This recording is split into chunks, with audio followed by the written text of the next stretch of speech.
Olá, irmãos e irmãs. Que maravilha estarmos juntos nessa manhã de domingo para mais uma reflexão, né, em Deus. Espero que todos vocês estejam bem, firmes na fé, confiantes, vencendo as batalhas diárias, né, pois somos seres humanos e enfrentamos muitas batalhas. Que o Espírito Santo de Deus esteja guerreando juntamente conosco, né, para que nós possamos sempre vencer as guerras espirituais. Estamos morrendo de saudade de todos. Não vemos a hora de estarmos juntos novamente, né? Mas nesse momento, o que nós precisamos é enxergar e termos a convicção que Deus, Ele é soberano sobre todas as coisas e está acima de todas as coisas, né? Esteve conosco, está conosco e sempre estará. Então eu desejo a vocês um ótimo domingo, uma ótima reflexão, tenham uma semana maravilhosa e sintam-se abraçados por nós. Forte, um forte beijo. Tchau.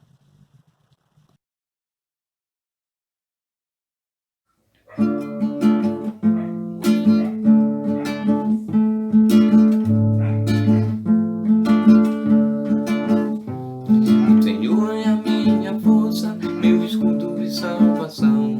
Em meu coração confia e expressa minha alegria. O motivo dessa canção é para o seu louvor. O Senhor é a minha força, meu escudo e salvação. Em meu coração confia e expressa minha alegria. O motivo dessa canção para o seu louvor. É a força do seu povo e refúgio dos escolhidos. Abençoa-nos para sempre, ó Senhor. É a força do seu povo e refúgio dos escolhidos. Abençoa-nos para sempre, ó Senhor. O Senhor é a minha força, meu escudo e salvação. Nele o meu coração confia e expressa minha alegria. O motivo dessa canção para o seu louvor. É a força do seu povo e refúgio dos escolhidos. Abençoa-nos para sempre, ó Senhor. É a força do seu povo e refúgio dos escolhidos. Abençoa-nos para sempre, ó Senhor.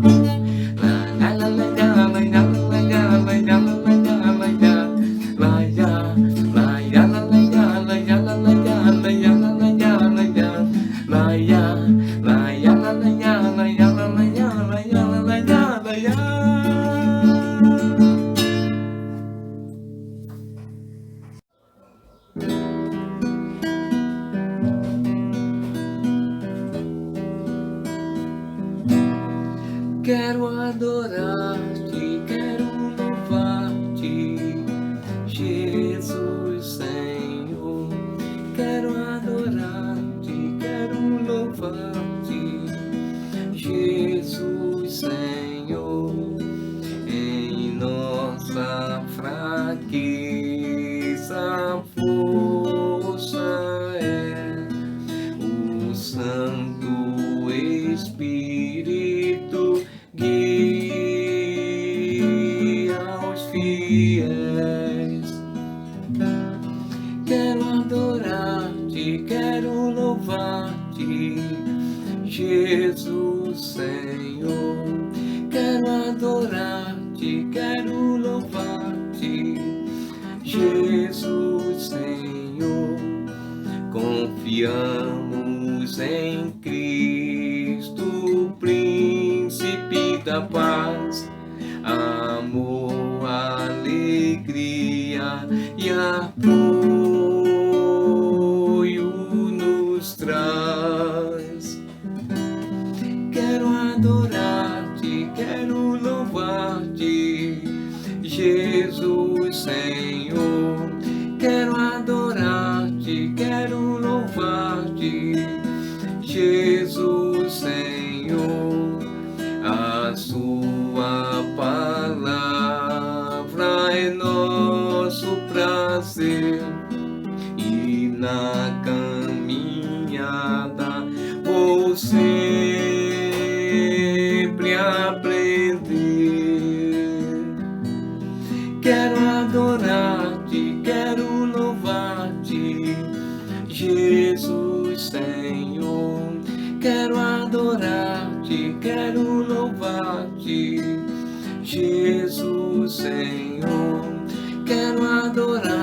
adorar-te, quero louvar-te, Jesus Senhor.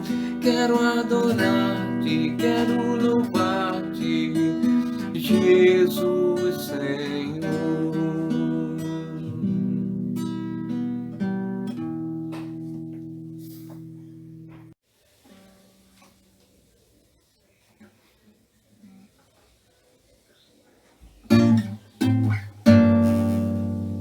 Senhor, meu Deus,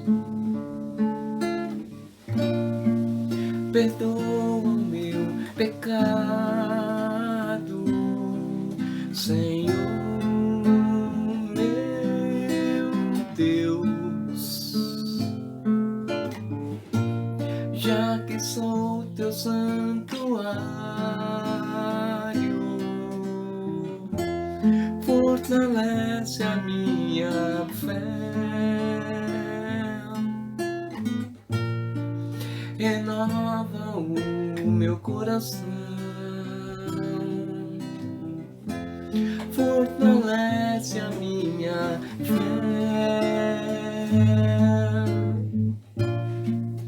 atende a minha oração, pra sempre te adorar, pra sempre em tua presença. Meu Deus, meu protetor, perdoa-me, escuta o meu clamor, Senhor, meu Deus, perdoa o meu pecado, Senhor, meu Deus, já que sou teu santuário, fortalece a minha fé, renova o meu coração, fortalece a minha fé, atende a minha oração, pra sempre te adorar, pra sempre em tua presença. Meu Deus, meu protetor, perdoa-me, escuta o meu clamor, escuta o meu clamor, escuta o meu clamor.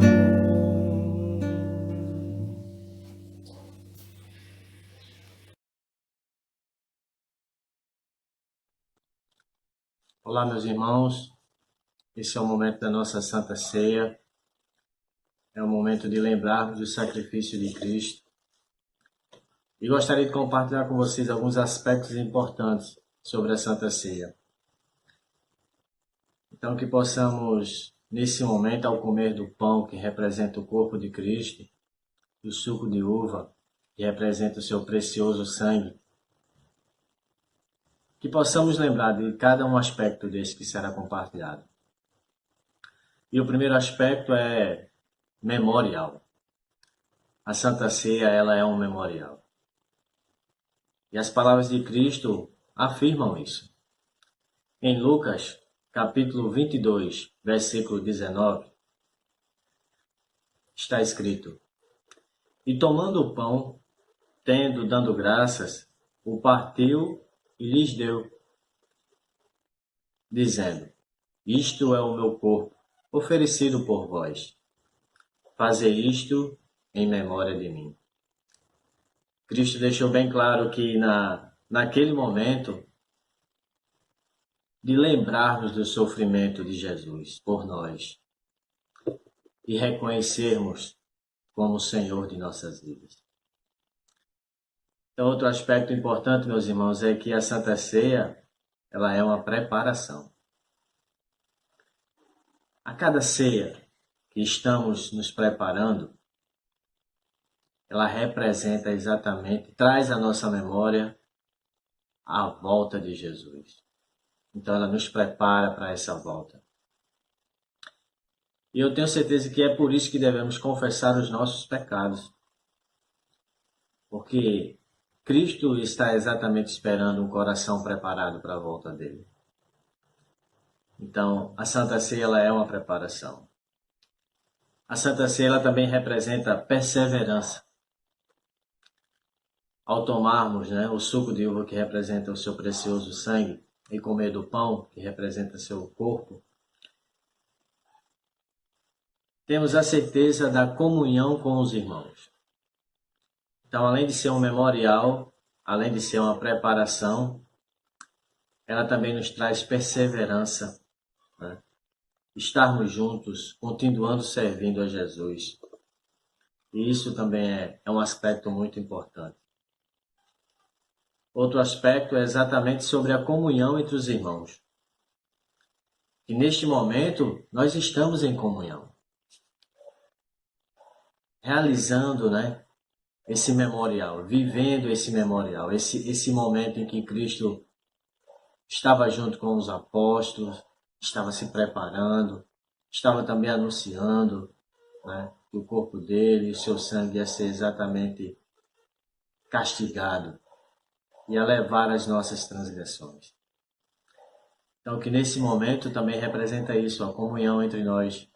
Mesmo eu estando aqui, comendo do pão, tomando do suco de uva, representando a ceia, você na sua casa fazendo o mesmo, nós estamos em comunhão. E em comunhão, isso significa estarmos conectados. Outro aspecto importante, meus irmãos, é a aliança. O compromisso, a nossa aliança com Deus, ela é renovada na Santa Ceia. E isso conclui todos esses aspectos importantes sobre a Santa Ceia. Bom dia, irmãos. Então, dando continuidade ao nosso culto, vamos agora refletir sobre a palavra de Deus. Então, a gente vai poder estudar um pouco a Bíblia, ver o que Deus tem para nós, de esperança. Deus tem colocado para nós, para seguirmos no caminho, do Senhor. Então, a gente está nesse momento agora da pandemia, que a gente não pode ter esse contato próximo, esse contato físico, mas espiritualmente nós estamos em comunhão, por causa do Espírito de Jesus, do Espírito de Deus, que nos une a nós com todos os cristãos desse mundo, numa só fé, numa só esperança. E é nessa fé e nessa esperança que nós estamos aqui reunidos nesse domingo, que é o dia do Senhor.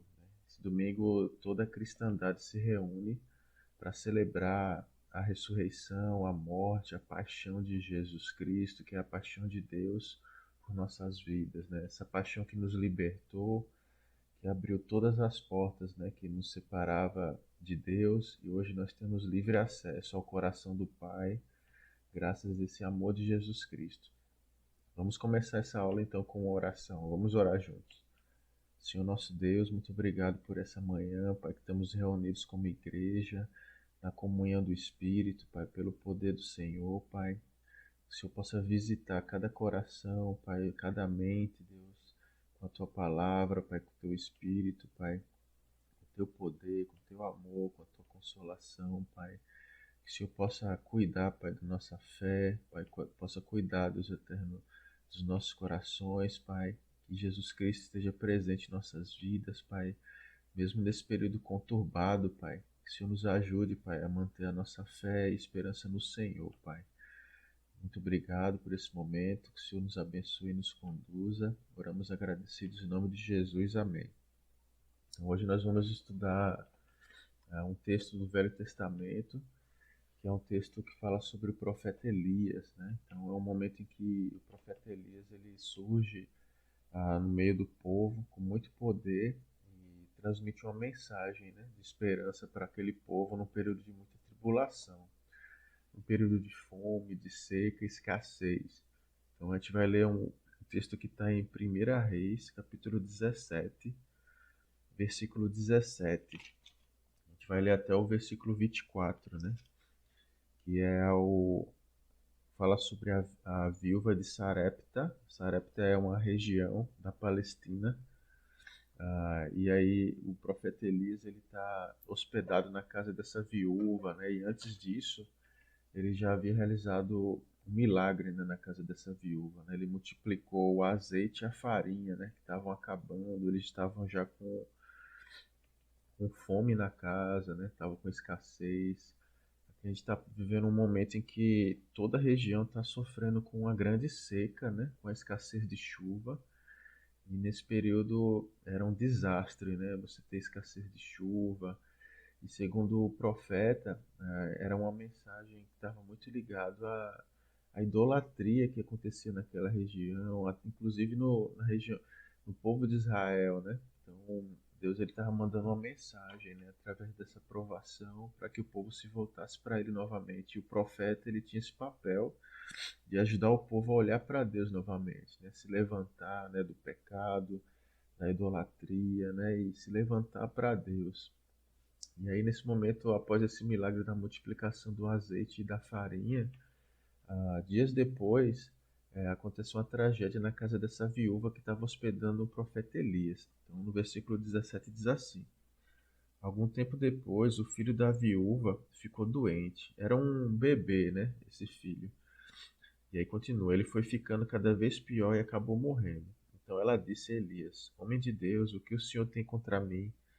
Será que o senhor veio aqui para fazer com que Deus lembrasse dos meus pecados e assim provocar a morte do meu filho? E aí Elias disse: Dê-me o seu filho. Então pegou o menino nos braços da mãe, né, e o levou para o andar de cima da casa, para o quarto onde estava morando, e o colocou na sua cama. Então orou em voz alta assim: Ó Senhor meu Deus, por que fizeste essa coisa terrível para essa viúva? Ela me hospedou, e agora tu mataste o filho dela. Aí Elias se deitou em cima do menino 3 vezes e orou desse modo: Ó Senhor meu Deus, faz com que essa criança viva de novo. E o Senhor Deus respondeu à oração de Elias. O menino começou a respirar outra vez e tornou a viver. Elias pegou o menino e o levou para baixo, para sua mãe, e disse: Veja, o seu filho está vivo. Então ela disse a Elias: Agora eu sei que o Senhor é um homem de Deus e que Deus realmente fala por meio do Senhor. Até aqui. Então essa passagem ela mostra grande milagre que acontece na vida dessa viúva, né? Então após aquele milagre da multiplicação do azeite e da farinha, né, acontece uma tragédia, que é a morte do filho dela, provavelmente por fome, né, por problemas de saúde. E aí o profeta Elias ele tem uma atitude que mostra muito o coração de Deus, né, diante dessas situações bem difíceis, né? O profeta ele pede a criança para os seus braços, né? Ele fala assim: dá-me o seu filho, né? E ele carrega o filho daquela viúva nos seus braços, né?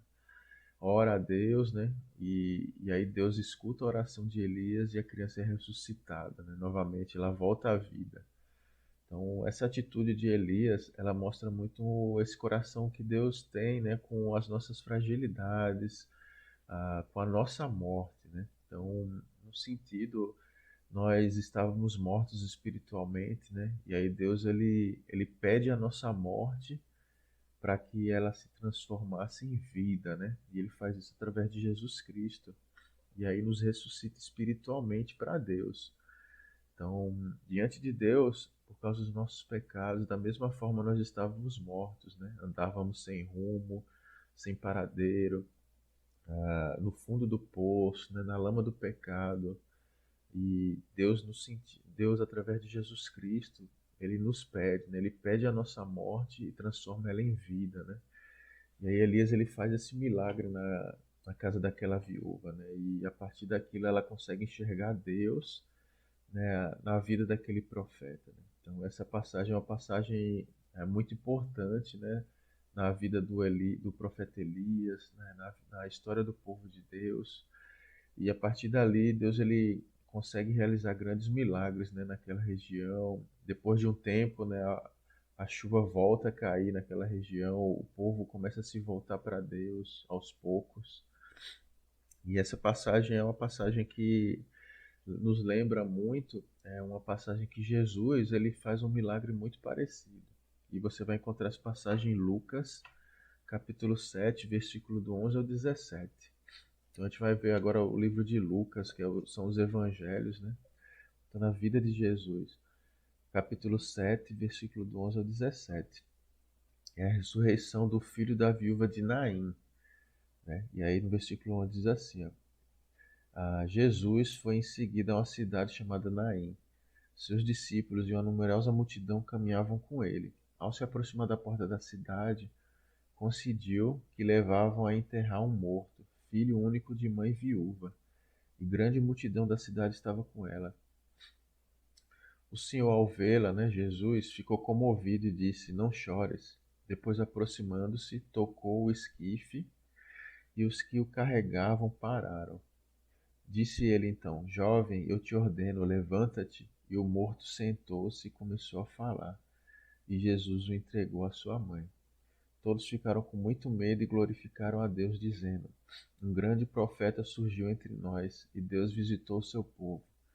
E essa notícia difundiu-se pela Judéia inteira e por toda a redondeza. Até aqui, né? Então esse trecho ele é um trecho muito parecido com essa história de Elias, né? Você vê Jesus ele encontra uma viúva que também havia perdido um filho único, já estava morto, né? Já no caminho já da sepultura e Jesus ele enxerga aquela tristeza, aquela dor, né? Tem compaixão da viúva e aí toca naquele esquife, né? E a criança ela é ressuscitada e aí volta a falar, volta a viver e Jesus entrega essa criança com vida à sua mãe, né? E aí o povo no final diz assim, né? Um grande profeta surgiu entre nós e Deus visitou o seu povo, né? Então é uma cena muito parecida com a cena de Elias, mas a gente consegue enxergar aqui da mesma forma a compaixão de Deus, né? Pelo sofrimento, diante da morte, da perda, do fracasso, né? Jesus Cristo ele tem essa atitude, a mesma atitude de Elias, né? Ele pede que a morte vá até as suas mãos e transforme essa morte em vida, né? Então, a gente pode ter muita esperança sobre o agir de Deus em nossas vidas, né? O agir de Deus na vida das pessoas, dos nossos familiares, das pessoas que estão ao nosso redor, né? Às vezes a gente enxerga uma situação que parece uma situação totalmente perdida, né? A gente enxerga uma vida, né? Que talvez a gente considere como uma vida totalmente perdida, né? Talvez a gente enxergue uma perda que a gente possa nominá-la como uma perda total, né? Irreversível. Mas diante desses dois episódios, a gente enxerga que diante de Deus, Deus é capaz de reverter a morte em vida, né? Então, Deus ele sempre pede para nós a nossa morte, né? Para que Ele possa transformá-la em vida, né? Então, esse é o chamado que Deus tem para nós, esse é o chamado que Deus tem para a humanidade, né? Deus ele quer pegar a nossa morte em seus próprios braços, né? E nos devolvê-la em vida, né? Assim como Elias fez com aquela viúva de Sarepta, né? Pegando seu filho nos braços, morto, entregando ele vivo, né? Nas mãos da mãe. E assim como Jesus Cristo fez, né? Com a viúva de Naim, né? Tocando naquela criança morta, naquele jovem, né? Entregando ele vivo nas mãos daquela mãe, né? Então é isso que Deus faz com as nossas vidas, né? Ele nos carrega mortos em seus braços, né? E nos devolve vivos, né? Diante dele. Então, é algo que é muito importante a gente perceber nesses episódios, é o olhar de Jesus Cristo, o olhar de Deus para a pessoa que está sofrendo, né? Naquele primeiro episódio de Elias, a gente vê que ao anunciar a morte do filho, a viúva ela fica indignada, né? E ela quase que agride o profeta, né? Quase que atribuindo a presença dele na casa dela o motivo da morte do filho, né? Só que ao invés do profeta se sentir ofendido, né? Se sentir triste, machucado, né? O profeta ele consegue enxergar em toda aquela agressividade, né? Em toda aquela indignação, não algo pessoal, né? Mas ele consegue enxergar uma dor profunda que saía do coração dela, né? É o que Jesus Cristo também consegue enxergar, né? Naquele episódio da viúva de Naim, né? Então, ele enxerga ali dor, né? Tristeza, ele enxerga ali pedidos de ajuda, né? Isso também nos faz pensar em tantas situações que nós nos envolvemos, né? Com pessoas, relacionamentos, né? Muitas vezes, né, a aspereza, a voz rude, né, a raiva, ela esconde um grande traço de dor, né, de desespero das pessoas, né? Então é necessário um olhar muito aprofundado, né, para que a gente consiga enxergar como Deus enxerga, né, nessas situações, né? Não levar para o lado pessoal, né? Não absorver, né, aquela atitude, aquela palavra, né, que às vezes é rude, né, que talvez possa estar dentro dos nossos relacionamentos familiares ou dentro dos nossos relacionamentos na igreja, né? Mas a gente tem um olhar de Deus de compaixão, né? Por trás daquela palavra forte e rude, né?